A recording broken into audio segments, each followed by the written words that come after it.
The Day in Tech History is sponsored by CashFly over at CACHEFLY.com, where you can host your podcast and get a 14-day free trial.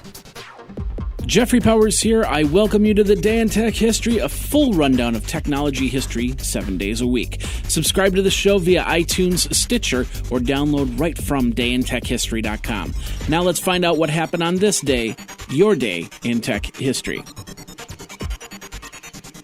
November 28th, 1967, the first pulsating radio source, otherwise known as a pulsar, was detected by graduate students Jocelyn Bell, working under Professor Anthony Hewish at the Mullard Radio Astronomy Observatory in Cambridge, England.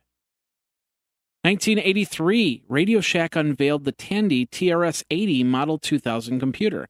It featured an 8 MHz Intel 8186 processor, 128 kilobits of RAM, 720 kilobit disk drive, and the MS-DOS 2.0 operating system. The base price was $2,750. You could add a 12-inch monochrome monitor for $250, 10 megabyte hard drive, optional color graphics card, and everything else for like $800, extra RAM, 128 kilobits of RAM for $300. They basically priced the whole thing out. 1984, Exec PC, which would eventually grow into one of the largest bulletin board systems in North America, took its first call at 2 a.m. on its only phone line. 1997, the website of Local 2609, the United Steelworkers of America, was hacked by Magica de Bin. If you love the Day in Tech History, then I encourage you to join my Patreon movement over at patreon.com/geekazine. Your contribution keeps the lights on and more Day in Tech History episodes available. Pledge as little as $1 a month or $12 a year for 365 days of podcasts. Add to that all the content from geekazine.com, morninggeeks.com, and other shows that I produce. That's over at patreon.com/geekazine. Now let's get back into your Day in Tech History. Back in at 2000, bidding on eBay for item number 507007174, the Ultimate Video Game Library, closed at $70,000. The winning bidder was listed as Ska Punk, and the auction was created by Baybuy1. Also in 2000, Sony Computer Entertainment introduced the PlayStation 2 in the United States. We talked about it the day before when they introduced it in Japan. In 2007, Google launched a new feature in its Google Maps for Mobile program that automatically set your location even in phones that lacked a global positioning system device, or GPS device.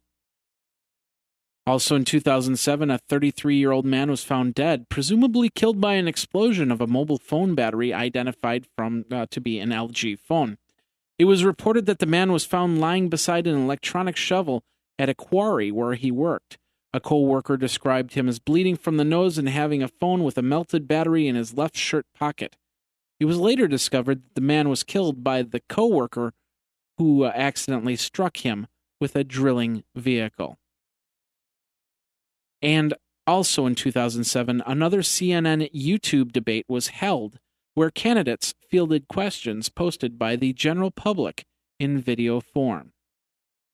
And in 2008, Carl Icahn purchased an additional 7 million shares of Yahoo stock. This came after Yahoo's lowest stock price last week of $8.95 a share in 2008.